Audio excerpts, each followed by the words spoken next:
Cuba communist சித்தாந்தம் கொண்ட நாடாக இருக்குது, யூஎஸ் வந்து கேபிட்டலிசம் சித்தாந்தம் கொண்ட நாடாக இருக்குது. இப்போ அந்த நிலைப்பாடு எடுத்ததுனால அந்த நிலைப்பாட்டுக்காக ஆதரவு நின்ன ரஷ்யாவுடைய பங்களிப்பு இன்னைக்கு வந்து இந்த அளவுக்கு ரொம்ப மோசம் போயிட்டு இருக்க கியூபா. இப்போ நம்ம ஆதரிச்ச நாடாச்சு, நம்மளோட சித்தாந்தத்தில் அடிப்படையில் பயணிக்கக்கூடிய நாடாக இருக்குது. இப்போ அதை நம்ம கைவிட்டக்கூடாது, அதுக்கு என்ன பண்ணலாம் அப்படின்ற மாதிரி வேற ஏதாவது முயற்சிகள் எதுவும் இப்போ எடுக்கிறாங்களா? எப்படி? இல்லை, ஆயில் தான் உங்களோட இப்போ அவங்களோட அத்தியாவசியம் இது என்ன? அவங்க இப்போ ரஷ்யாவோட எப்படி சொல்லலாம்னா, கியூபாவோட கொலாப்ஸை ஸ்லோ பண்ணுறாங்க. ஆனால் அதை நிப்பாட்ட முடியுமான்னு தெரில. நீங்கள் அதுதான் கேட்க வரீங்க, நானும் அதான் சொல்கிறேன்.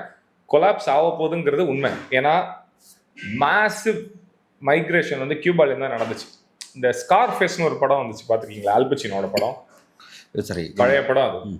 அதில் ரொம்ப ரொம்ப பழைய படம். அதுலேயே வந்து கியூபாலேருந்து அந்த ஃபிடல் காஸ்ட்ரோலாம் வந்து கொஞ்ச நாளுக்கு கொத்து அங்கேருந்து வந்து அமெரிக்காக்குள்ளே வரதுக்கு ட்ரை பண்ணுவாங்க. ஏன்னா எக்கானமி வந்து இம்ப்ரூவே ஆகலை. ஏன்னா இவங்க தடை போட்டாங்க 62லேயே, போட்ட தடையே நீக்கலை. அப்போ ஒரு 80-90 கூட ரொம்ப ரொம்ப ரொம்ப ரொம்ப அப்படியே சரிஞ்சிக்கிட்டே இருக்கு.